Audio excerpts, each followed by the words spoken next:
Assalamualaikum warahmatullahi wabarakatuh. Waalaikumsalam warahmatullahi wabarakatuh. Selamat datang di podcast 074. Bersama saya Kemal Fadli Hasibuan dengan ibu narasumber kita yaitu Devi Suhaila, yaitu pelaksana seksi bank KPPN Tapak Tuan. Sebenarnya di sini kita akan membahas terkait UMI ya Kak ya, pembiayaan ultramikro. Ya. Di sini saya penasaran Kak, ultramikro itu apa ya Kak ya? Pembiayaan ultramikro. Oh, pembiayaan ultramikro. Jadi UMI itu adalah pembiayaan ultramikro yang disediakan oleh pemerintah. Jadi sasarannya itu apa? Sasarannya itu adalah para pelaku usaha UMKM Bang Kemal.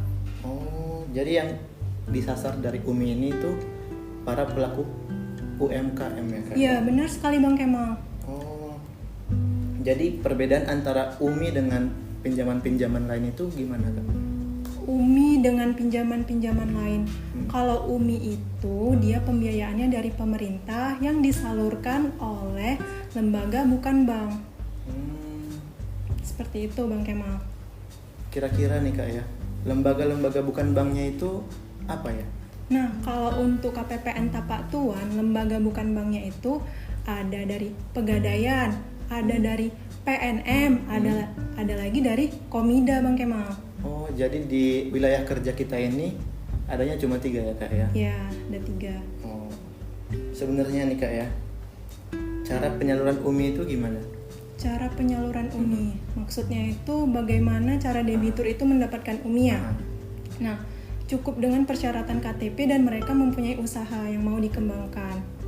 Itu sebenarnya ada batasan-batasannya gitu nggak Kak? Atau semua orang bisa menerimanya? Kalau batasan ya, kalau terkait dengan nilai maksimal yang dipinjam oleh debitur melalui UMI itu sebesar 20 juta Bang Kemal. Oh, jadi kita bisa minjem 20 juta secara cuma-cuma gitu Kak? Atau gimana?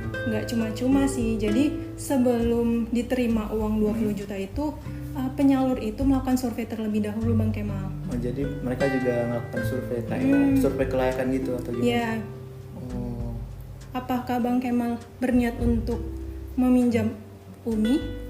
kalau boleh Kak, Jadi kira-kira bisa nggak Kak? kalau Bang Kemal kan per bulannya udah besar ya pendapatannya. Jadi dan tidak tepat sasaran kalau misalnya Bang Kemal itu menerima UMI tadi. Oh, jadi nggak boleh nih Kak ya? Iya, untuk PNS tidak bisa menerima penyaluran UMI Bang Kemal. Berarti ada batasan penghasilannya gitu atau gimana Kak? Iya, ada batasan penghasilan. Kan Bang Kemal kan udah ada penghasilan tetap nih dan bukan para pelaku usaha mikro, kecil, dan menengah. Jadi kan penyaluran UMI itu melalui pihak lain ya Kak ya? Bukan dari KPPN langsung. Iya, benar sekali. Jadi dalam lingkup pembiayaan UMI ini, peran KPPN itu apa? Sebenarnya berdasarkan peraturan yang ada di Per 6 PB 2022, peran KPPN itu ada 3. Yang pertama itu melakukan pencocokan data melalui aplikasi SIKP. Yang kedua yaitu melakukan monitoring baseline dan endline. Yang ketiga itu mendukung produk-produk UMKM Bang Kemal. Seperti itu. Jadi peran KPPN itu kurang lebih ada 3 ya Kak ya? Ya. Salah satunya itu apa tadi Kak? Yang ketiga? Yang ketiga itu mendukung produk-produk UMKM Bang Kemal. Produk-produk UMKM. Untuk contoh realnya itu seperti apa Kak? Produk-produk UMKM bisa Bang Kemal lihat di sebelah kanan dan kiri kita tuh. Oh, ada iya. produk-produk hasil pinjaman Oh, iya. melalui UMI. Oh, ini semua produk-produk UMKM ya Kak ya? Iya Bang Kemal. Jadi apa yang telah dilakukan oleh KPPN terkait dengan UMKM ini yaitu mendorong produk lokal agar omsetnya itu meningkat.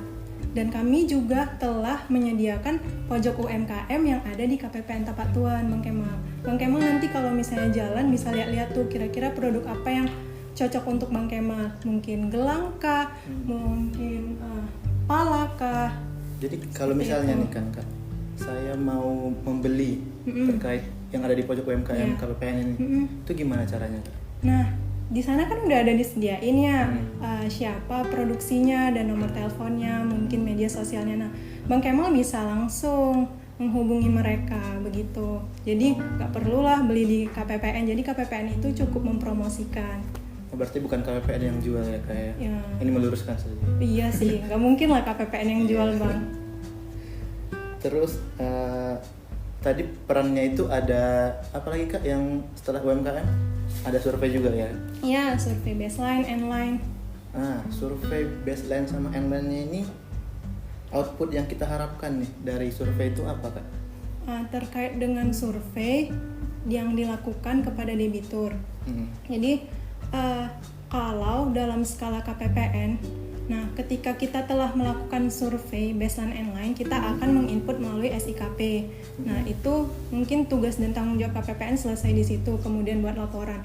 Tapi kalau dalam skala besar, data-data yang dikumpulkan dari setiap KPPN yang ada di seluruh Indonesia tadi bisa jadi sebagai bahan kebijakan pusat untuk membuat peraturan berikutnya. Bisa jadi nanti karena omsetnya rata-rata meningkat, maka nanti pun nilainya pun yang awalnya batasnya limitnya 20 juta menjadi 23 juta Bang Kemal, bisa jadi seperti Bisa itu. jadi ya Kak ya. Jadi kita juga membantu ini ya Kak ya, merumuskan kebijakan gitu ya Kak ya, Ya. masa depan. Jadi dengar-dengar nih Kak ya, kemarin tuh ada pegawai KPPN yang dipanggil Sosbimtek ke Jakarta ya Kak ya. Iya Bang Kemal, benar sekali. Nah, itu kemarin temanya apa Kak? Nah, tema Sosbimtek kemarin itu mengenai perubahan per 6 PB 2022 yang awalnya per 25 PB 2018 mengenai juknis dan monitoring evaluasi pembiayaan ultra, mikro, dan menengah. Oh, jadi gitu ya Kak ya. Jadi Sosbimtek kemarin itu untuk perubahan peraturan dari Perdirjen Perbendaraan nomor 25 ke peraturan Direktorat. Lanjut aja nggak apa-apa. Nah, kalau boleh tahu nih Kak, latar belakang diubahnya per 25 ini apa ya Kak? Latar belakangnya ya, kalau yang saya lihat itu latar belakangnya itu bisa dibilang itu penyederhanaan. Nah, jadi tadi kan tugasnya itu yang pertama pencocokan data. Nah, jadi awalnya itu item yang dilihat itu 9, sekarang jadi 6. Kemudian terkait dengan survei debitur yang awalnya itu data-datanya itu kita cari secara manual respondennya. Maksudnya itu kita lihat cek satu-satu kapan akadnya. Tapi kalau sekarang lebih simpel, kita tinggal ngambil respondennya itu berdasarkan daftar yang telah dikirimkan oleh Kanwil Bang Kemal. Oh, berarti kita ini tugasnya jadi lebih ringan gitu ya Kak ya? Lebih sederhana. Iya, lebih sederhana sih data-data yang diminta. Seperti itu Bang Kemal. Jadi penyederhanaannya itu seperti apa Kak kira-kira? Nah, seperti yang dikatakan Lebih detail. tadi. Seperti yang dikatakan tadi, penyederhanaannya itu terkait dengan item yang ditanyakan, kemudian tentang respondensnya, kemudian ada lagi tambahan terkait dengan tugas Kanwil. Begitu. Kemudian untuk sepanjang tahun 2022 ini Ya. yang telah dilakukan KPPN itu apa aja Kak? Sepanjang 2022 ini apa yang telah kita lakukan? Nah, kita kemarin udah melakukan pencocokan data di triwulan 1, triwulan 2, triwulan 3. Kemudian baru hari kemarin kita telah melakukan survei debitur. Jadi kemarin kan Kakak udah survei nih. Kakak udah ngelakuin yang per 6 atau masih per 25 Kak?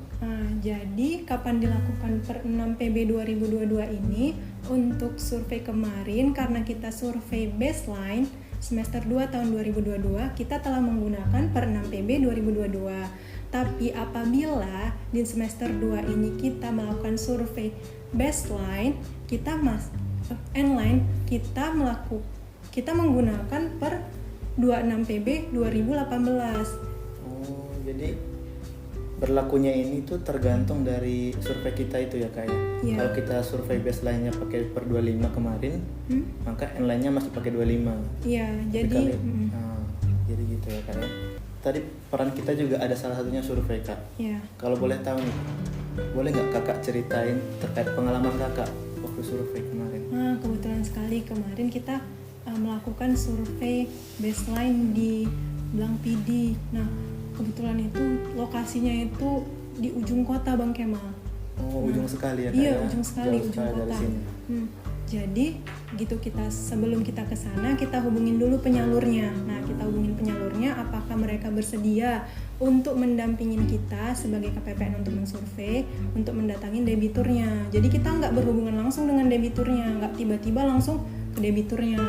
Jadi kita hubungin dulu penyalurnya, baru penyalurnya setuju untuk mendampingin, baru kita pergi ke lokasi secara bersama-sama Bang Kemal. Nah, terkait dengan apa yang dilakukan di survei, kita berdasarkan kuesioner yang telah kita bawa sebelumnya. Nah, ya seperti biasanya kita tanya-tanya dulu terkait kabar, kemudian baru kita ke intinya, gitu Bang Kemal. Kemarin kesan dan pesan Kakak selama survei itu gimana Kak? Ada yang unik-unik gitu nggak Kak? Terkait kesannya itu terkait usaha ya Bang Kemal. Kalau misalnya survei online yang semester lalu itu ada penjual kue, ya kan? Kalau sekarang itu mereka itu meminjam untuk pengembangan usaha sawit mereka, tapi nilai omset mereka itu per tahunnya itu hanya 1,4 juta Bang Kemal. Jadi cocoklah mereka melakukan pinjaman UMI bukan pinjaman KUR, seperti itu Bang Kemal. Berarti untuk saat ini sepertinya pembiayaan UMI ini tepat sasaran ya Kak ya? Iya, Menurut dari hasil Kakak survei ya.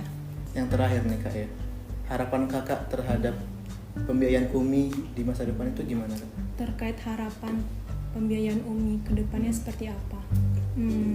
Saya berharap seluruh masyarakat Indonesia yang sedang mengusahakan UMKM-nya itu tahu mengenai UMI ini, sehingga jika melakukan pinjaman tidak perlu lagi ke pinjaman online yang ilegal ataupun ke returnir. Jadi kalau misalnya mereka udah tahu UMI ini, mereka akan pinjam melalui penyalur yang sudah terdaftar. Jadi ya seperti itu. Jadi mereka sadar bahwa mereka itu diperhatikan oleh pemerintah. Kalau untuk UMKM sendiri Kak, ada harapan tersendiri nih? Kalau untuk UMKM banyak harapan saya di UMKM ini.